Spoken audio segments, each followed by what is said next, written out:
Hello, my friends. It's time for our reading lesson. So remember that we are practicing reading every day for 20 minutes, and you need to make sure today that you have taken the time to read to yourself or to an adult or to a sibling or to a pet or a grandma or a grandpa or using Raz Kids for 20 minutes because we practice reading every day for 20 minutes.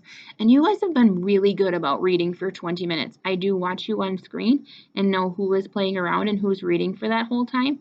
And I love all of my friends that are reading that whole time. And if it's hard for you, that's why we keep practicing so that we can get better. Even if we were here at school, we would still be reading for 20 minutes every day because that's how we get better at reading is by practicing. And if we don't practice, we don't get any better. It's just like playing basketball or football or soccer. If you don't practice them, you don't get any better. Even dance, because Miss Schultz didn't do sports when she was little, she did dance. And if I didn't practice, I didn't learn the dance. And I looked really silly when it was time to be on stage because I didn't know what I was doing.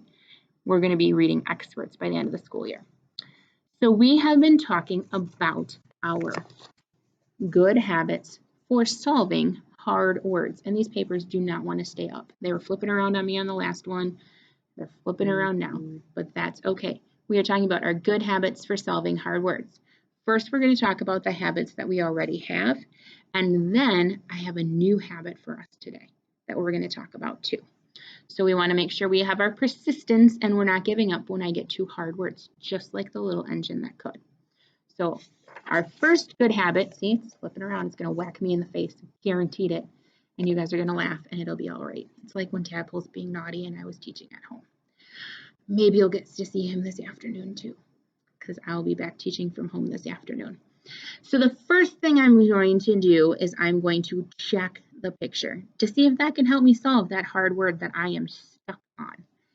Then, if I can't figure it out from checking the picture, I'm going to look at all of the parts of the word and look for those chunks of the word that I know.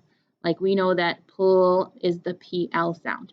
I might see the word it and the word sit on a page, and that might help me sound out that word. So I'm going to look for the chunks that I know instead of going it. It's a little bit easier if I can look for the parts of the word that I know.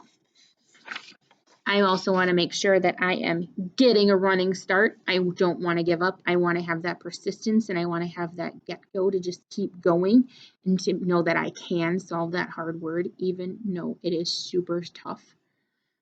I am going to make sure I do a double check and ask myself, does it look right and does it make sense?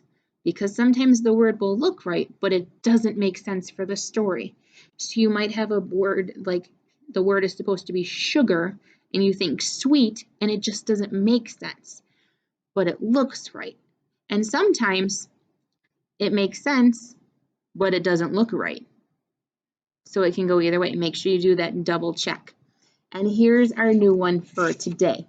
I want to make sure I try a new hard word 2 ways. And I completely forgot a little part on this picture. Let me draw it in really fast.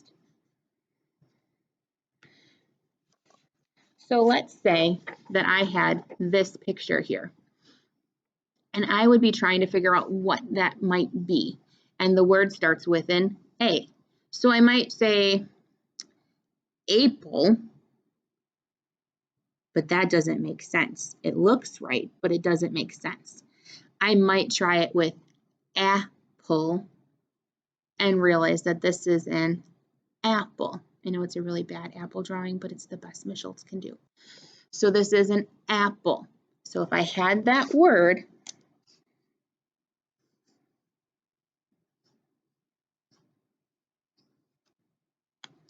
on my paper, apple, I'm going to try it 2 ways to see which way makes the most sense.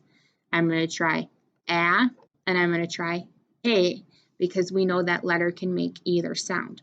It works with O and A and I and I and U and and sometimes there's tricky C's that sound like an S and a tricky G that sounds like a J. So sometimes those letters trick us and we have to try it 2 ways. So today when you get stuck on a word, I want you to make sure if you can't figure it out by looking at the picture or looking at the parts and getting your running start and doing your double check, that you try it 2 ways. Sometimes that helps you too. All right, my friends, I will see you this afternoon when it is time for math. Make sure that you log in at 11:45, and I will see you then.